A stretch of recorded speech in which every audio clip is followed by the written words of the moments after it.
Olá, seja muito bem-vindo ao Por Dentro da NVI. Esse é um podcast, uma iniciativa da Bíblica voltada a pastores, líderes, estudantes de teologia e leitores das Escrituras interessados em compreender o processo de tradução bíblica por trás da nova versão internacional, com foco específico na revisão de 2023. Ao longo dessa temporada, cada episódio tem o objetivo de apresentar a você, um membro do Comitê de Tradução da NVI, uma etapa para você conhecer um pouco mais como foi o trabalho de tradução da escritura, permitindo que o ouvinte conheça tanto as pessoas como também os processos que moldaram a tradução.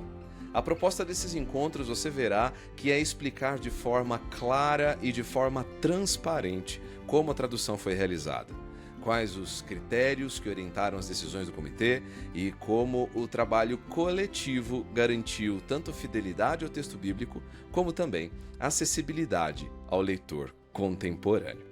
Neste episódio, nós daremos para você a oportunidade de explorar, junto comigo, a filosofia de tradução que orienta a nova versão internacional.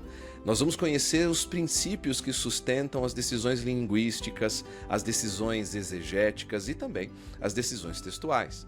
O foco desse nosso encontro vai ser conhecer um pouco mais sobre o equilíbrio da NVI entre buscar fidelidade ao texto original, clareza na comunicação em língua portuguesa contemporânea e o uso criterioso da crítica textual, sempre com atenção ao leitor e à vida da igreja.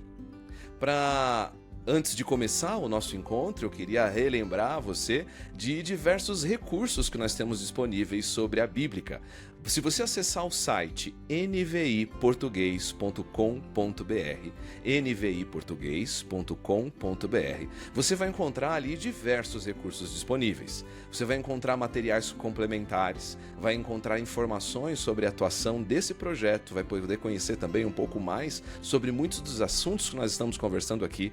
E para que você também se mantenha atualizado sobre as últimas discussões, sobre os últimos eventos, sobre os últimos projetos da Bíblica, eu recomendo você agora mesmo a seguir Bíblica Português no seu Instagram. Essa vai ser uma oportunidade incrível para você ficar por dentro de tudo que está acontecendo com a NVI de 2023. Muito bem, para o nosso encontro de hoje, então, nós temos um propósito muito claro. O episódio de hoje tem como objetivo trazer para você, de forma clara e acessível, sobre como foi e como é a filosofia de tradução da NVI, explicando como esses princípios orientadores moldaram o texto final que você tem em mãos. Nós teremos a oportunidade de abordar conceitos importantes sobre a tradução, como fidelidade, como clareza, como responsabilidade textual, para que você, pastor, líder e leitor das Escrituras, possam compreender por que a NVI traduz como traduz e como essa filosofia é fundamental no serviço ao ensino, à pregação e à formação na igreja. Para isso eu tenho o privilégio de receber aqui o Danilo.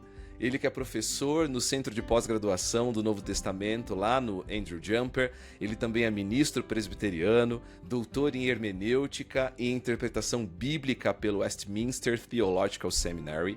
Ele tem formação em línguas bíblicas e letras inglesas, tem mestrado em teologia com ênfase em exegese bíblica e, além de tudo isso, ele ainda encontrou tempo para atuar como diretor da Comissão de Revisão da nova versão internacional 2023. Danilo, meu amigo, é uma alegria poder receber você aqui. Muito obrigado pela sua presença e participação nesse podcast. Claro, Eduardo. Muito bom estar aqui, muito bom participar e poder esclarecer um pouco mais, né, sobre o que acontece nos bastidores, digamos assim, da tradução. Muito bem. Danilo, para muitas pessoas talvez seja a primeira oportunidade que eles estão tendo de conhecer você, né? Uhum. Talvez nem todos tenham o privilégio de estar estudando lá no Andrew Jumper. E por isso eu queria que você pudesse contar um pouco mais pra gente sobre você. Quem é o Danilo? Danilo, conta um pouco pra gente sobre sua conversão e o seu chamado no ministério. Bom, então, meu nome é Danilo, eu cresci em um lar evangélico, inclusive meu pai é pastor na igreja presbiteriana.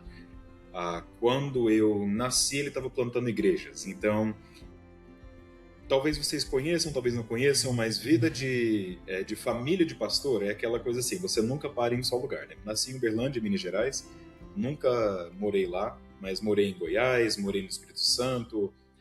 Depois de algum tempo ali no Espírito Santo, a igreja onde meu pai servia fez uma coisa que eu acho incomum, mas excelente. Eles enviaram nossa família para os Estados Unidos para que meu pai estudasse lá e fizesse o doutorado dele. Então, ele foi para o RTS, lá nos Estados Unidos, fez o doutorado. Ele não, né? Nós voltamos para o Brasil, para Vitória, no Espírito Santo, em 2001. Ficamos ali 2 anos e de lá viemos para São Paulo. Em São Paulo, meu pai começou a trabalhar no Andrew Jumper como professor e também numa igreja hoje chamada Igreja Presbiteriana do Campo Belo. Mas nesse tempo inteiro, então, eu crescendo em um lar evangélico, sempre ouvi o evangelho. Sempre os meus pais foram muito claros comigo, não apenas na forma que eles explicavam o evangelho, mas também na forma que eles viviam o evangelho. Foram o maior exemplo de vida cristã que eu tive, tanto meu pai quanto a minha mãe. Foi realmente uma bênção ter isso e ver como que o evangelho transforma vidas, né?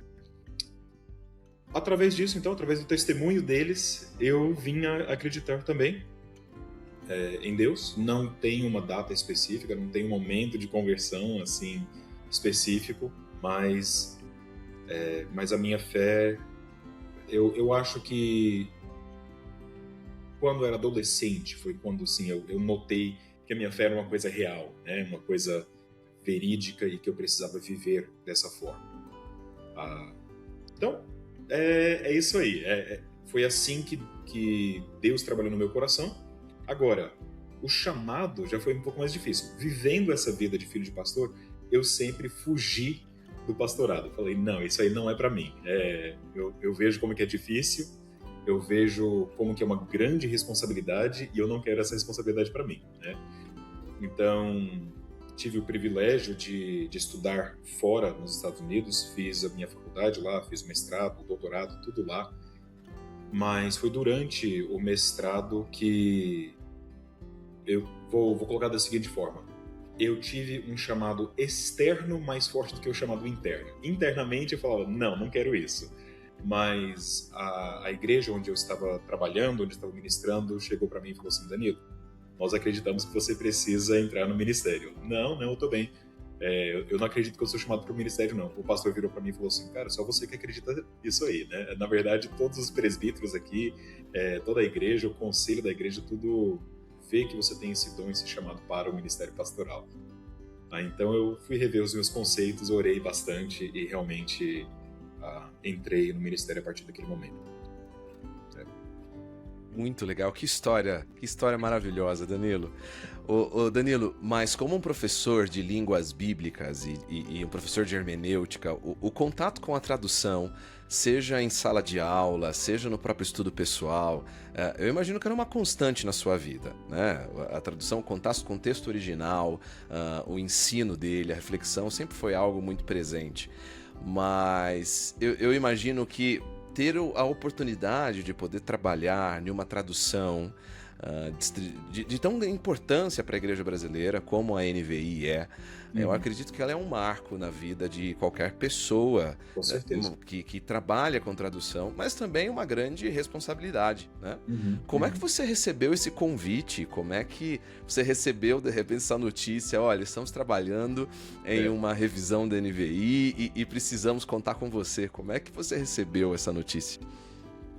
Eu acho que eu vou contar um pouquinho mais da minha vida aqui, só para explicar como que isso aconteceu, né?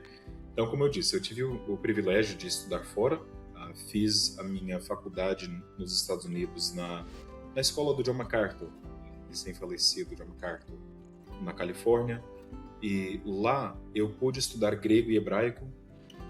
Foi muito legal, muito esclarecedor, tinha muitas... Bom, eu digo muito esclarecedor, sim. Por outro lado, gerou muito mais dúvida, muitas outras perguntas, né? Então, nisso, quando eu estava fazendo a transição agora para o mestrado, eu falei assim, olha, eu quero aprender um pouco mais sobre as línguas bíblicas e fui fazer o meu MDiv no RTS, Reformed Theological Seminary em Jackson, Mississippi. E lá aprendi, desenvolvi mais o grego, mais o hebraico. Eventualmente consegui também fazer um doutorado, fiz com o Dr. Greg Beale no Westminster, que foi excelente. Naquele período, então, de novo, estava sempre em contato com as línguas bíblicas, sempre escrevendo. E nisso, falei assim, olha, eu queria compartilhar algumas coisas que eu estou aprendendo, criei um blog e tal, comecei a postar as coisas lá no blog. Eu acho que foi através desse blog. Quando nós voltamos, minha família voltou para o Brasil em 2019. Quando voltamos para o Brasil, eu fui chamado para fazer parte dessa comissão por causa do blog. Algumas pessoas viram e falaram assim, olha, a gente está precisando de tradutores aqui, de hebraico, vemos que você é evangélico, vemos que você acredita em Deus, né, e que você conhece o hebraico, você quer nos ajudar? Naquele momento eu falei, eu não posso. 2019 foi um ano muito difícil. Na verdade, 2020, pandemia, foi muito mais fácil, mas 2019 foi um ano muito difícil para a nossa família, porque foi um ano de transição, né?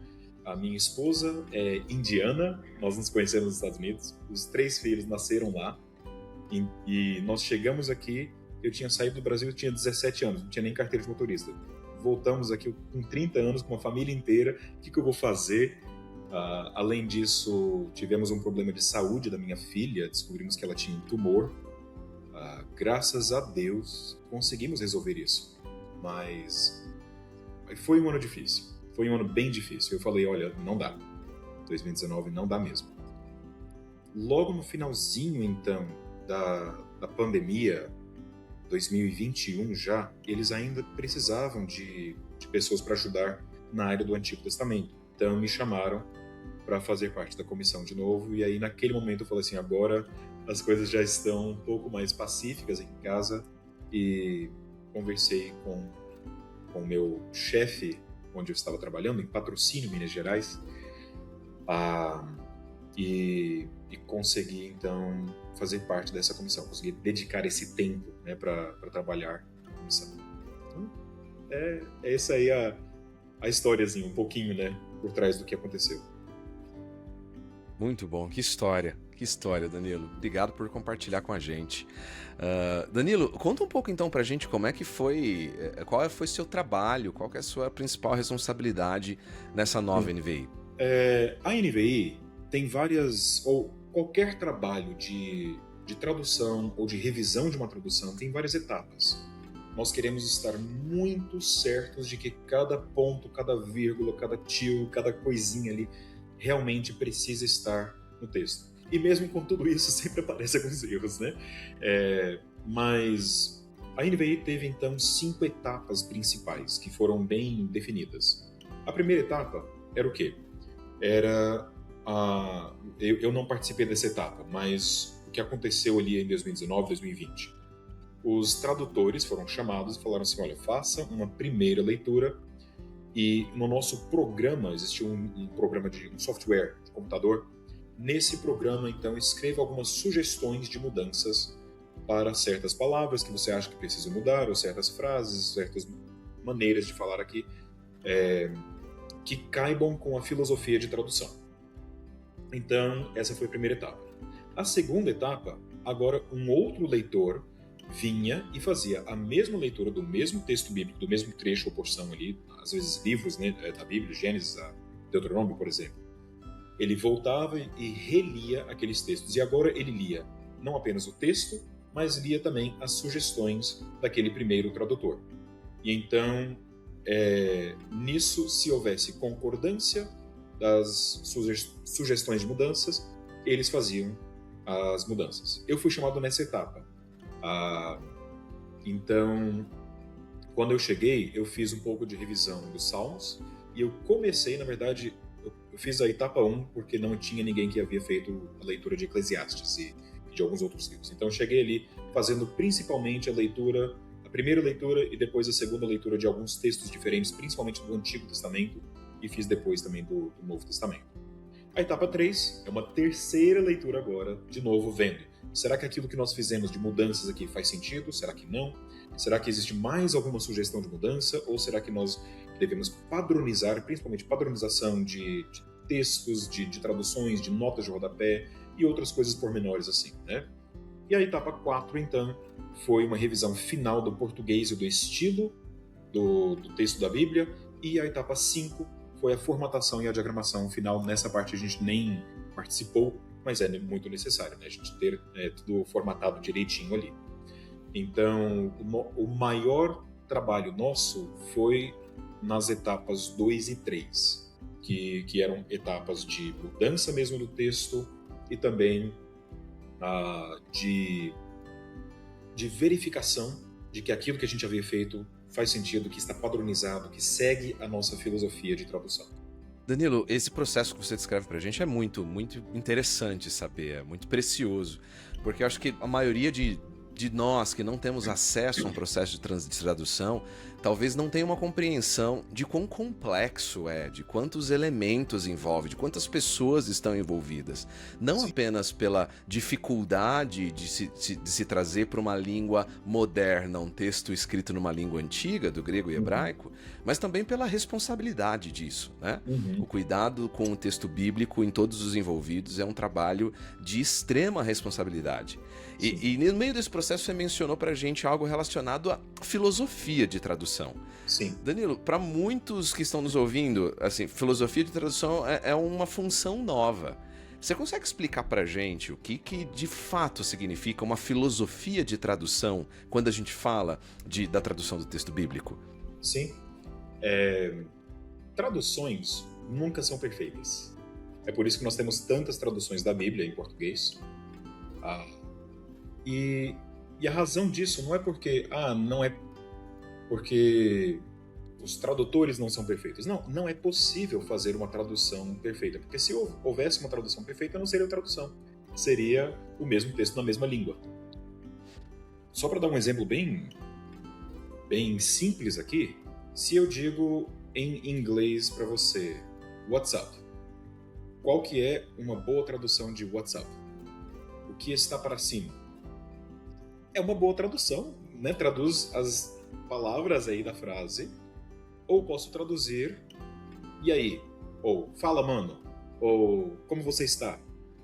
São todas traduções possíveis. E cada uma delas pega um aspecto diferente de WhatsApp. Só que nenhuma delas é perfeita. Nenhuma delas vai explicar exatamente as nuances da frase. Então, como é que eu vou traduzir? Como é que eu vou conseguir ser consistente na minha tradução de um texto maior e não apenas de uma pequena frase, né? Porque eu posso traduzir agora uma pequena frase, tranquilo. Mas e se eu pego um texto mais longo? Será que eu devo sempre traduzir, sei lá, hi como oi ou como olá? Né? Então, coisas desse tipo nos ajudam a ser fiéis e consistentes. Eu acho que a consistência é a maior coisa que uma filosofia de tradução nos fornece, né? Então, a ideia é essa. Existem bíblias diferentes e muitas pessoas notam que existem diferenças entre as traduções diferentes da Bíblia. Eu lembro de certa vez eu estava explicando um pouco da NVI e ele falou para mim assim: então a NVI é uma tradução um pouco menos reverente. Não é que é menos reverente, ela é reverente, mas nós não usamos, por exemplo, tu, nós usamos você. Por quê? Porque tu é uma palavra que muitas áreas do Brasil, existem algumas áreas que ainda usam, mas muitas áreas do Brasil já não usam a palavra tu, eles usam você. Então, nós queremos que seja também uma tradução que é fiel às línguas originais, mais clara e que faça sentido e que não traga essa ideia de que então eu vou ter uma tradução em uma língua diferente da língua que eu falo, porque a Bíblia, eu preciso ser reverente à Bíblia.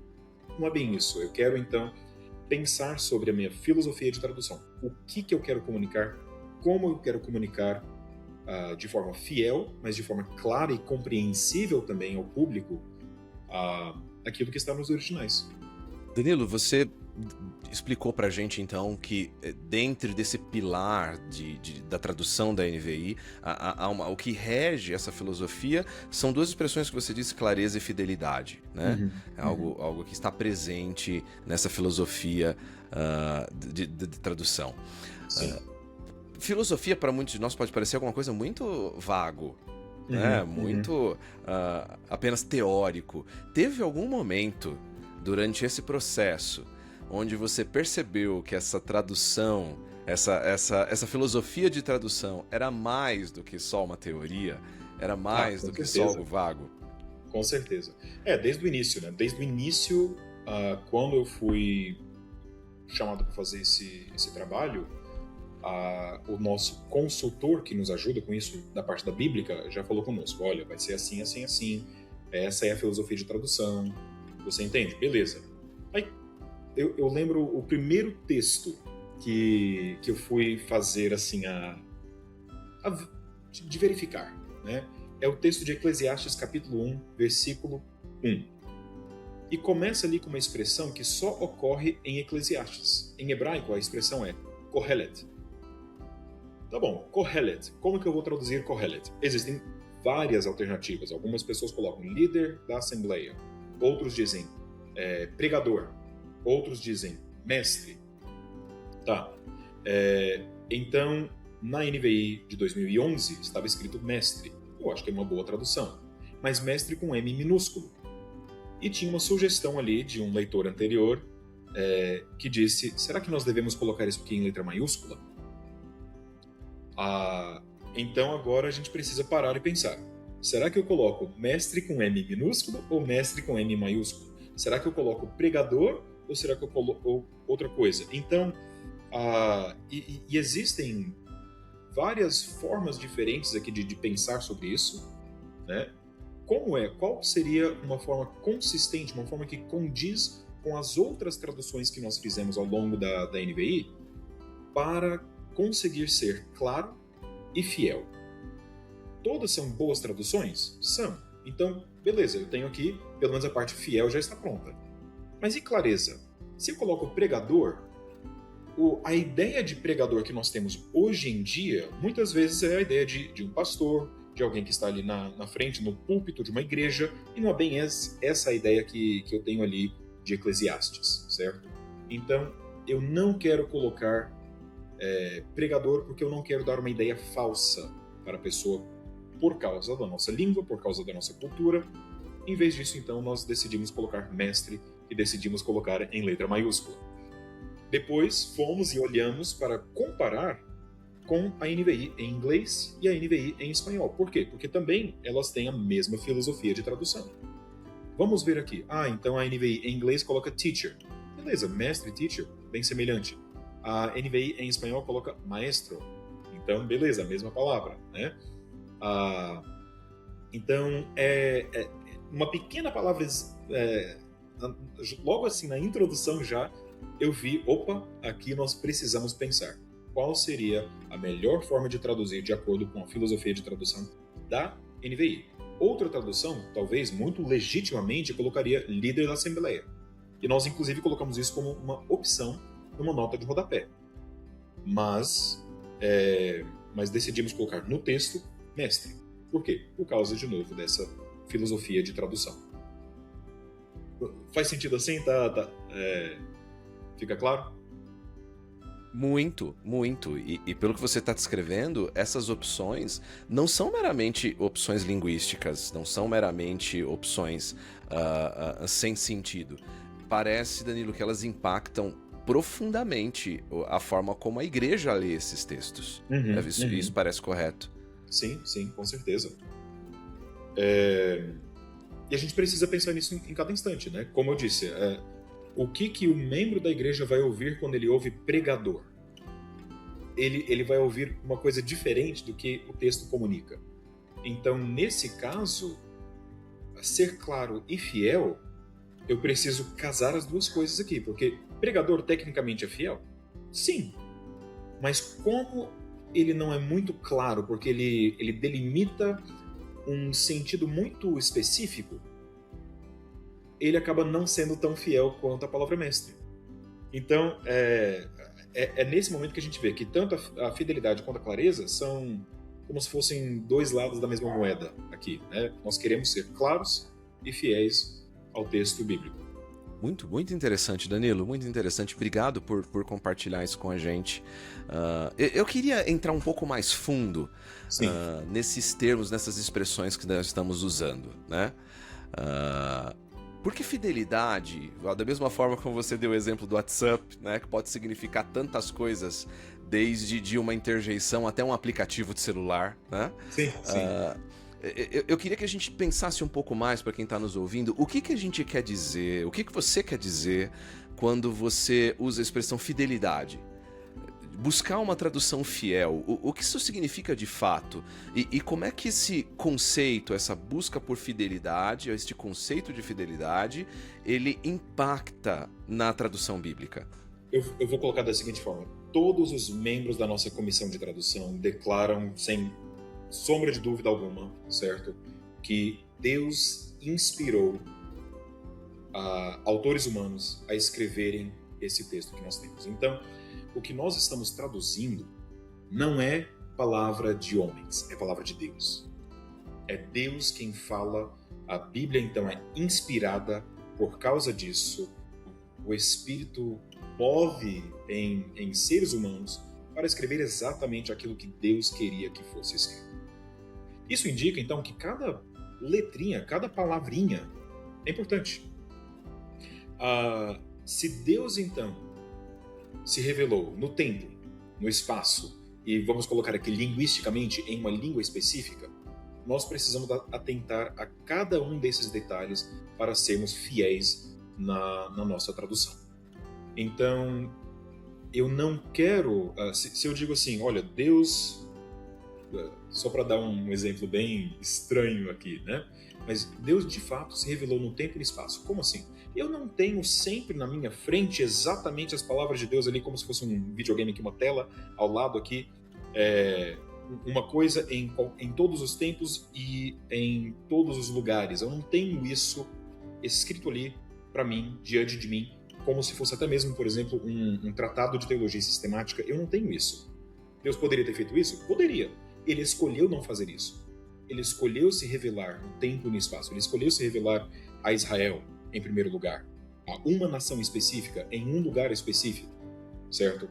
E ao longo do tempo e do espaço, ao longo de fato, foi uma revelação orgânica que foi crescendo, que foi mudando, talvez seja uma palavra errada aqui, mas que foi se desenvolvendo, certo? Ao longo do tempo e do espaço. Então, não apenas isso, mas Deus escolheu se revelar em hebraico. Mas qual hebraico? O hebraico ao longo de vários anos. O hebraico, desde Moisés até, digamos aqui, o retorno do exílio, até Malaquias, eu tenho um milênio inteiro. Pense na língua portuguesa um milênio atrás. Não existia. Certo? Então nós, pelo menos não como nós entendemos o português hoje. Se voltarmos 200 anos atrás, o português era muito diferente. O português de Luís de Camões é quase... Eu não consigo entender. Então, da mesma forma, como que a gente, então, pega trechos diferentes, com hebraicos diferentes no Antigo Testamento, e depois grego diferente... Eu tenho o grego de Paulo, tenho o grego de Lucas, tenho o grego de Tiago no Novo Testamento. Cada um deles escreve com peculiaridades diferentes. Como que nós conseguimos ser fiéis a isso e transmitir aquilo que Deus revelou para nós, certo? De uma forma que comunique corretamente cada uma dessas instâncias temporais, espaciais e linguísticas. É isso que nós precisamos fazer em uma boa tradução. E existem muitas boas traduções, mas foi isso que nós então buscamos fazer na NVI 23. Um exemplo talvez mais específico disso é Marcos capítulo 1, versículo 14. E existem vários outros textos do Novo Testamento, certo? Mas ali então a NVI 11 tinha que Jesus saiu proclamando as boas novas do reino. Tá bom. Qual que é a palavra grega ali? Evangelion, ou Evangelion. Será que eu não posso traduzir por evangelho? Posso. Nós então pensamos, qual seria uma tradução melhor aqui? Qual seria uma tradução mais fiel aqui? Boas novas comunica corretamente o texto? Sim, é claro. Mas boas novas ou boas notícias perde um pouco da nuance do termo original, que já foi transliterado e que hoje em dia, no mundo, eu digo no mundo inteiro, certo? As pessoas já entendem que evangelho é uma coisa específica. Evangelho não é qualquer tipo de boa notícia, mas é uma boa nova específica acerca de Jesus Cristo, certo? Então nós falamos, olha, eu creio que aqui, eu creio que em outras instâncias da palavra Evangelion, nós precisamos, na verdade, mudar aquilo que a NVI 11 fez, que tinha boas novas, vamos colocar de volta, de volta não, mas vamos colocar a palavra evangelho, certo? Então, foi uma decisão que nós tomamos para sermos fiéis ao texto. Queremos, então, ser fiéis, e a palavra evangelho é clara. E também vamos ser claros na nossa tradução. Foi curioso você mencionando essa questão da distância de evolução do português, né? Eu fiquei lembrando dos meus alunos na dificuldade de ler textos assim, nem tão longe da gente, mas textos que foram escritos há 50, 60, 70 anos atrás. Textos que continham farmácia com PH. Sim. Textos que tinham trema em cima do U. E aí os alunos perguntam, mas o que é esse símbolo aqui, né? Parece, então, o Danilo, que clareza e fidelidade parece que são coisas até um pouco indissociáveis, coisas que a gente não consegue separar. Você conseguiria dizer que uma tradução fiel é aquela que mantém em equilíbrio a fidelidade ao que o texto quer dizer, a fidelidade à origem do texto original, ao sentido do texto original, mas que consegue, de outra forma, trazer isso de forma mais clara para o leitor contemporâneo, para o leitor aqui em 2023. E se isso é fato, cara, como é que se consegue isso? Como é que na prática a gente consegue manter nas mesmas mãos, sem soltar de nenhum lado, clareza e fidelidade? Porque parece algo muito difícil. É difícil. É difícil por quê? Porque, veja só, por exemplo, vou dar mais um exemplo aqui. Provérbios é um texto que você fala assim, certamente vai ter muitas palavras diferentes para instrução. E tem mais de 10 palavras para instrução. Então, é difícil a gente traduzir cada um desses termos com termos diferentes e análogos em português. Mas deixa eu colocar outro termo aqui, porque eu trabalhei no livro de Provérbios também, né? Vou colocar outro termo aqui. O termo, em hebraico, ma'agal, que significa o quê? Boa pergunta. É uma das várias palavras usadas em Provérbios para falar de caminho. E a gente não pensa que Provérbios é um texto que tem muitas palavras diferentes para caminho, mas quando você começa a traduzir, você nota assim, opa, realmente, aqui tem uma palavra que a gente pode traduzir como caminho, um pouco mais genérico, outro aqui vai ser talvez uma rota, uma senda, uma trilha, e de repente faltam palavras suficientes no nosso vocabulário, no nosso dicionário em português, para traduzir cada palavra com uma outra palavra em português. Essa palavra agala, eu queria inicialmente traduzir como trilha. Por quê? Porque parece, e é difícil a gente saber de fato se é isso mesmo no hebraico, mas parece que é uma palavra que indica aquelas rotas ou feitas por um vagão carregado por uma vaca, ou aquelas vezes, se você mora numa fazenda, você vai ver que as vacas sempre andam pelo mesmo caminho e fica aquele lugarzinho assim de terra onde elas andam. Pode ser aquilo ali também. Qual que é o nome disso em português? Eu não sei. Mas eu achei trilha talvez seja uma boa palavra. Mas trilha pode também comunicar uma ideia de aventura, vou fazer uma trilha na floresta, vou fazer uma trilha na montanha, né?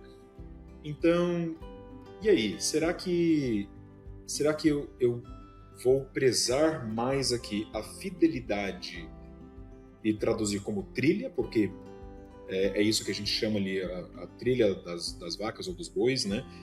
Ou será que eu vou traduzir com a palavra vereda, que foi o que nós acabamos decidindo por traduzir, porque vereda, de novo, né, mostra a ideia de um caminho, mas eu certamente não posso traduzir, sei lá, por rodovia.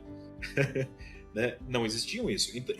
Mas rodovia é muito mais claro do que vereda para o brasileiro hoje. Sim, mas aí também eu estou fugindo aqui da fidelidade ao texto. Então a gente precisa sempre manter um certo balanço, um certo equilíbrio, perdão, né? Entre o que é fiel, mas também aquilo que é claro e que comunica corretamente. Você mencionou essa dificuldade e eu fiquei aqui pensando sobre a importância de ter pessoas trabalhando ao lado nesse processo, né? Para quem ainda não sabe, a NVI esse trabalho foi realizado por um comitê. Diversas pessoas trabalhando juntas na elucidação dessas dúvidas, nas opções que foram tomadas. Danilo, você acha que isso ajuda? Como é que um trabalho de um comitê pode ajudar a equilibrar essa relação entre fidelidade e clareza, a fidelidade com o texto original, clareza para o público brasileiro, mantendo também o rigor acadêmico? Qual que é a importância de haver uma pluralidade de vozes ao se ouvir essas questões de dificuldade ou lidar com essa tradução do texto? É muito importante, senão seria a tradução apenas de uma pessoa. E quando você tem a tradução apenas de uma pessoa, você terá com certeza um viés daquela pessoa. Então, a possibilidade de termos outras pessoas para checar o seu trabalho, para falar assim, olha, eu discordo de você, Danilo. Eu acho que, na verdade, aqui deveria ser, sei lá, trilha em vez de vereda, né? Eu acho que se a gente fizer assim, estamos entrando em um caminho perigoso teologicamente. E cada pessoa vai ter uma perspectiva diferente, porque cada um de nós veio de um lugar diferente. Então, tivemos 6 pessoas no Antigo Testamento, 4 pessoas... Eu dei 6, mostrei 5 aqui, mas 6 pessoas no Antigo Testamento, 4 pessoas no Novo Testamento, e 2 pessoas checando o nosso português também, porque todos nós temos os nossos erros, aí já cometi um erro, mas nossos erros na língua portuguesa, né? Então, precisamos desse trabalho de várias pessoas e cada um também com especialidades diferentes. De algumas pessoas ali que eram mais especialistas no texto hebraico, outras eram mais especialistas no texto grego, outros eram mais especialistas na crítica textual, outros tinham uma especialidade maior em certos livros, ou do Antigo ou do Novo Testamento. Então, tudo isso enriqueceu bastante o nosso trabalho e nos ajudou. Ao mesmo tempo, para manter esse rigor acadêmico, eu estava olhando aqui hoje pela manhã os nossos invoices que a gente mandava para a Bíblia. O que é um invoice? Um invoice, você vai lá e escreve assim, eu fiz esse trabalho aqui, me levou tantas horas e depois eles te pagam pela hora, certo? E eu notei, por exemplo, em algumas palavras eu gastei mais de 10 horas. Eu gastei 8 horas em uma palavra só, às vezes. Por quê? Porque eu tive que pesquisar aquela palavra, produzir um relatório para levar à nossa comissão. Tínhamos então uma reunião da comissão em que eu falava assim, olha, eu e outros tradutores, não era somente eu, certo? Vários outros tradutores fizeram a mesma coisa. Mas, olha, eu sugiro que nós façamos a seguinte coisa. Vamos traduzir essa expressão aqui da seguinte forma nesses textos aqui. Ou, nesse texto aqui, eu não sei o que fazer. O que vocês acham? E então, a partir de votos da comissão, a gente conseguia chegar a um consenso. Então, com certeza, o consenso, a academia, o estudo, tudo era utilizado em conjunto para a gente conseguir produzir uma tradução que de fato levou anos, né, para revisar e para trazer à igreja brasileira. Deixa eu só dar um pause aqui, porque outra coisa que eu não mencionei em todas essas reuniões que a gente tinha, eu sei que eu fazia isso, eu sei que muitos outros tradutores individualmente faziam isso no início do nosso trabalho. Todo dia que a gente sentava e falava assim, hoje eu vou gastar 4 horas aqui fazendo meu trabalho. A gente começava com uma oração. Cada uma das nossas reuniões de comissão também eram reuniões em que nós começávamos e terminávamos com oração, rogando a Deus que Ele nos guiasse. Porque é um trabalho acadêmico? Com certeza. É um trabalho plural de várias pessoas juntas trabalhando? Com certeza. Tudo isso é necessário. E humanamente falando, é imprescindível. Mas tem outra coisa que eu tenho certeza que nós não conseguiríamos ter feito um bom trabalho para a igreja, que é a noiva de Cristo, se não fosse pela ajuda de Deus. Então nós dependíamos em cada parte do nosso trabalho bastante desse auxílio divino. Oramos muito. Danilo, e quando a gente fala de clareza e fidelidade, a gente lembra que tem diversas metodologias de tradução, né? Existe a tradução mais formal, literal, que vai pegar isso que você está explicando pra gente do sentido do texto, então vai traduzir exatamente as palavras e os termos que o texto está dizendo. Por exemplo, Deus abençoe os meus chifres, né? Que a gente sabe que é um termo usado no Antigo Testamento para representar força, enfim, qualquer outra coisa. Uma tradução mais dinâmica vai buscar contextualizar isso para o leitor contemporâneo. Como é que você diria para a gente, ou explicaria para a gente, sobre qual a metodologia que a NVI procurou utilizar? Uma frase que a gente tinha bastante e usávamos bastante toda vez que a gente tinha que tomar uma decisão era a seguinte frase: tão formal quanto possível e tão dinâmica quanto necessário. Como assim, então? Olha, se eu chego ali e a formalidade vai prejudicar a compreensão do texto, como, por exemplo, Deus levantou os meus chifres, o brasileiro não vai entender isso. Eu acho que pouquíssimas pessoas vão entender que chifre é um sinal de força. Então, nós não vamos usar a palavra chifre ali. Vamos ter que usar a palavra força, a palavra poder, alguma coisa assim, né? Ou existem expressões, por exemplo, no Novo Testamento, que algumas traduções mais formais em português até traduzem de uma forma bem formal, como, por exemplo, nos meus entranhados afetos, diz Paulo, né, por vocês. Como assim, entranhados? Afetos nas minhas entranhas? Afeto no meu intestino? Isso não apenas não pega bem, mas não faz sentido. Não é uma expressão que nós usamos em português. Era uma expressão que se usava na língua grega. Então, em vez de falar isso, eu vou falar meu desejo muito forte, né, meu afeto muito grande por vocês. Coisas desse tipo. Então, tão formal quanto possível. Em certos momentos já não é tão possível, né? Ao mesmo tempo, tão dinâmica quanto necessária. Como assim? Eu quero que a minha tradução seja dinâmica? Sim, mas apenas até o ponto que seja necessário. Necessário o quê?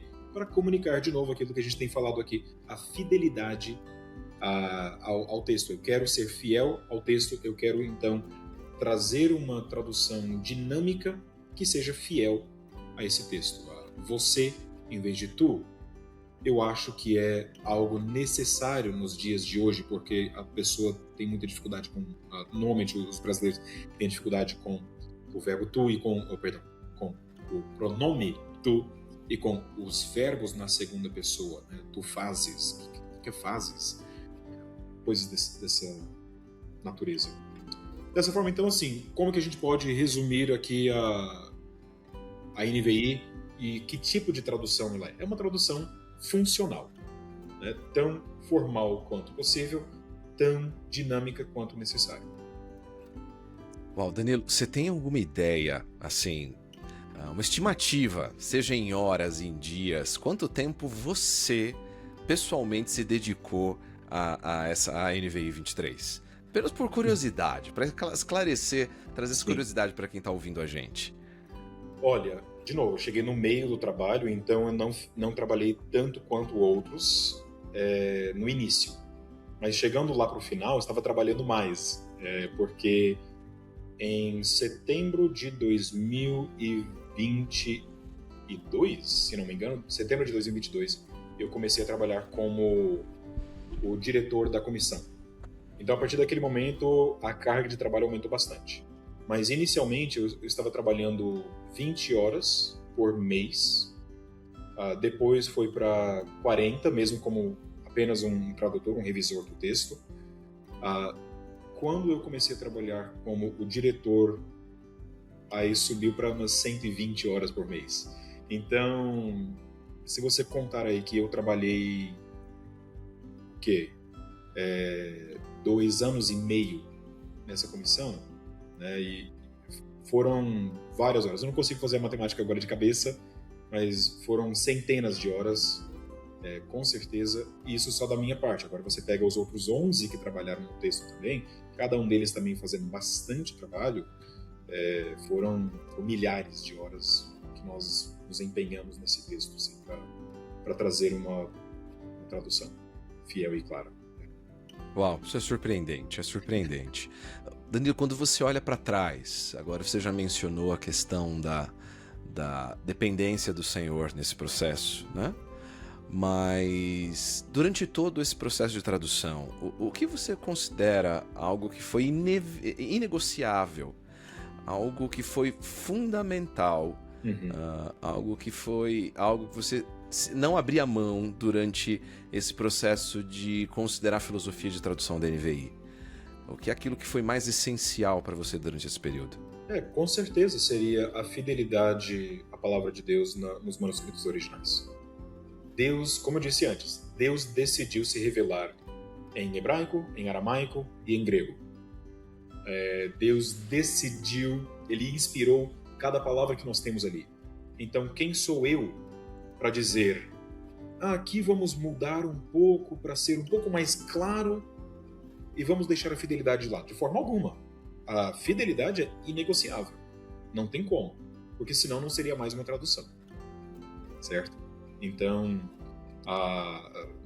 nós estamos aqui lidando com a palavra de Deus. Não a palavra de Danilo, não a palavra de outras pessoas. Não é uma palavra que comunica a palavra de Deus. Não, essa é a palavra de Deus. Então eu preciso ser fiel. Até porque, Danilo, existe uma relação muito direta entre tradução e vida da igreja, né? Você mencionou que essa, inclusive, era uma preocupação de todo o comitê. A Bíblia, ela é traduzida para ser lida pela igreja, para ser usada pela igreja, para ser ensinada. Como é que você acredita que essa filosofia da NVI, ela impacta, ou ela procurou impactar, seja o ensino e a pregação nas igrejas, seja o estudo individual? Como é que funciona essa relação entre filosofia de tradução e quando essa Bíblia chega na vida da igreja, chega no uso da igreja? Sim. Eu vou colocar de duas formas aqui. Primeiro, para o pastor, o pregador, a pessoa que vai estudar mais a fundo, nós fizemos uma coisa que outras traduções às vezes não fazem ou fazem menos. Nós colocamos várias notas de rodapé. Por quê? Porque nós queríamos deixar muito claro que em certos lugares, olha, houve uma divergência da nossa comissão. A comissão achou importante duas formas diferentes de traduzir o mesmo texto, ou talvez 3 formas de traduzir o mesmo texto. Ou em certos lugares nós achamos importante explicar uma coisa que não tem como você explicar em língua portuguesa. Por exemplo, nomes. Muitas vezes os nomes no livro de Gênesis, principalmente, têm uma importância muito grande. Então, Abel parece bastante com a palavra para futilidade, né? O sopro, então o vapor. Abel foi um homem que foi como um sopro, um vapor. Sete, olha, o nome de Sete remete à promessa de Deus de que ele colocaria, que ele mesmo ordenaria ali um Salvador que esmagaria a cabeça da serpente.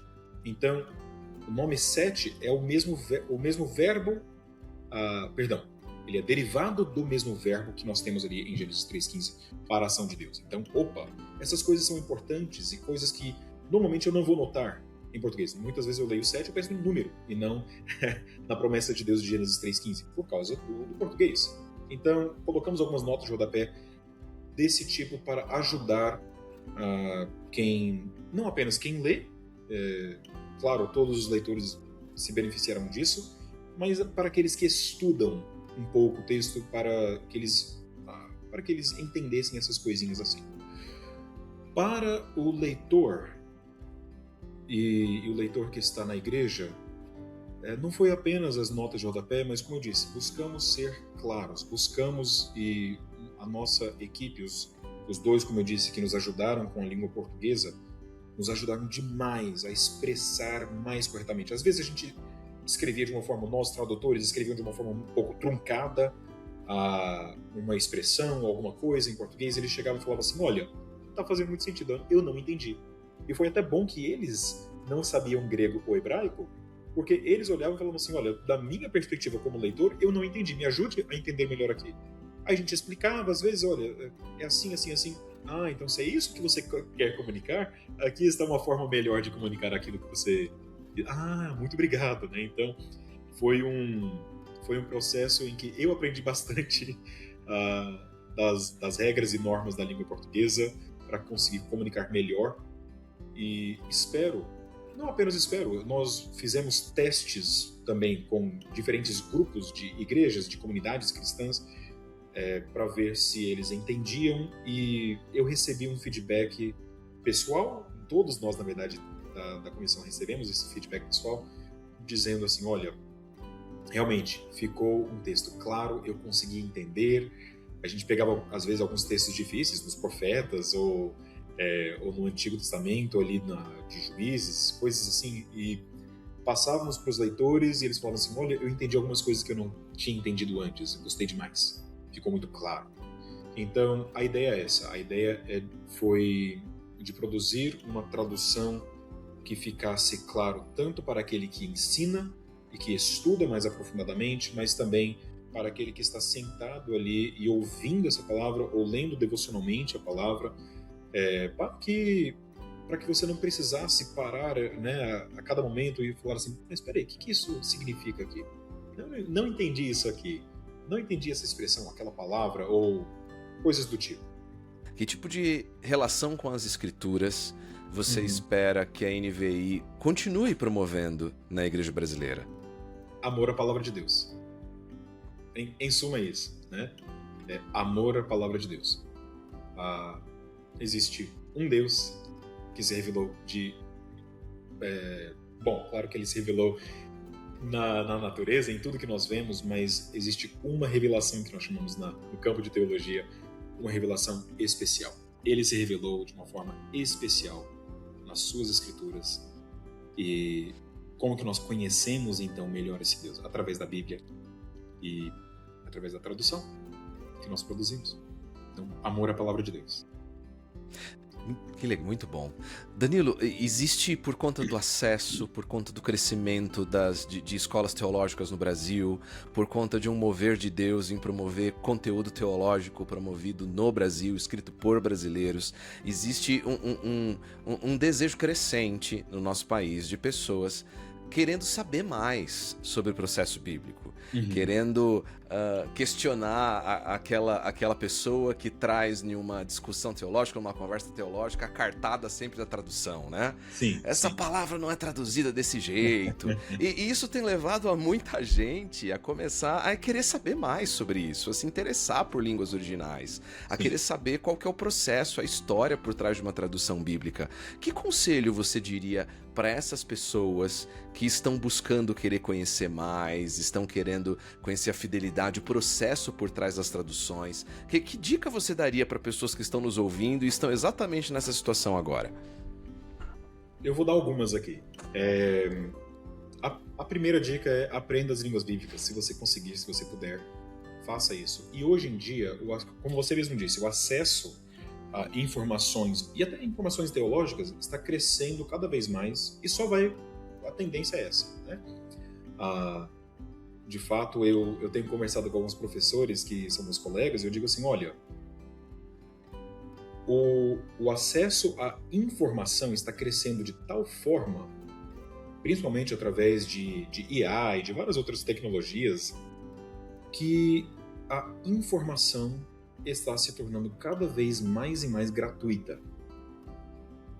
E de fato, você já consegue aprender as línguas bíblicas sozinho, se você tiver dedicação, de forma gratuita.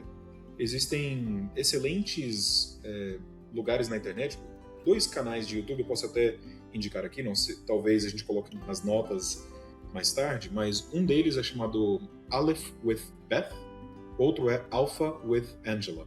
São 2 canais de YouTube que tem também outros materiais para você aprender, canais excelentes para você aprender grego e hebraico de forma gratuita.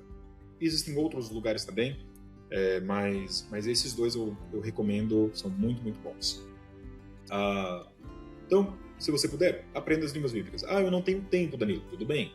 Então, não faça isso, né? Não sacrifique o tempo que você deveria gastar servindo a Deus de outras formas na sua vida fazendo isso. Mas, se você quiser saber mais, olha, outra coisa, compare traduções. Pegue a NVI, compare com a NVT, compare com a Nova Almeida, compare com a ARA, a Almeida Revista Atualizada.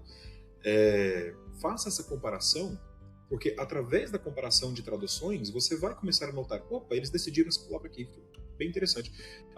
Eu vou talvez conversar com o meu pastor, conversar com algum mestre que eu conheço, por que foi feita essa tradução diferente aqui? Né? Então, é uma outra boa forma de entender melhor esse processo das traduções bíblicas. Outra coisa, isso aqui eu acho muito difícil de se fazer hoje em dia. Desligue o seu celular, desligue todas as telas e distrações, pegue a Bíblia e leia. Porque muitas vezes as pessoas que dizem, eu não entendo o processo, ou que dizem, eu estou com dificuldade de entender a tradução, é porque o cara não parou para ler e meditar, que a própria Bíblia nos diz que nós devemos fazer. Não apenas ler, mas meditar. Tire 20 minutos sem qualquer distração. Mas eu não tenho isso. Acorda de madrugada, cara. Você vai ter, né? Leia a Bíblia de forma silenciosa, medite nela, e você vai entender muita coisa já, mais do que talvez você já esteja entendendo aí. E além disso, fica antenado nesse podcast, né? Eu espero que a gente consiga produzir mais informações aí também sobre a tradução da NVI e falar sobre esse processo de tradução. Mas eu colocaria essas dicas aí para quem quiser aprender mais sobre o processo de tradução. Bom, muito bom, excelentes dicas. Danilo, eu quero profundamente agradecer o seu tempo, a sua presença, agradecer o seu trabalho nessa conversa. Foi extremamente precioso poder conhecer um pouco mais sobre o que está por trás da filosofia de tradução da NVI, conhecer um pouco mais sobre as escolhas e principalmente também conhecer um pouco mais sobre você. Muito obrigado por esse tempo aqui com a gente, viu? Claro. Obrigado, Eduardo. Foi um prazer estar aqui. E é sempre bom a gente conversar um pouco sobre aquilo que Deus nos permite fazer, né, no ministério, na igreja. Então, fico muito grato também de ter essa oportunidade. Muito bem, obrigado, Danilo. Esse foi o podcast Por Dentro da NVI. Lembrando que no próximo episódio nós teremos um tema muito importante também, traduzindo o Antigo Testamento, e o nosso convidado será Carlos Vailate. Você que está nos ouvindo, visite o site oficial da NVI, acesse o site nviportugues.com.br, siga também a Bíblica nas redes sociais, principalmente pelo Instagram, e se você tem pergunta, se você quer saber mais sobre o que nós discutimos aqui, se você quer conhecer mais sobre outros assuntos, enviar a sua dúvida ou questionamento, você pode fazer isso. É só você enviar uma mensagem pelo e-mail brasil@biblica.com brasil@biblica.com.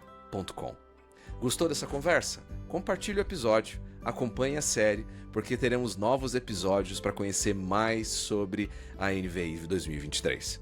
Muito obrigado pelo seu tempo, muito obrigado pela sua companhia. Eu sou Eduardo Ross, tive o privilégio de acompanhar você por aqui. Que Deus abençoe e a gente se vê por aí. Um abraço.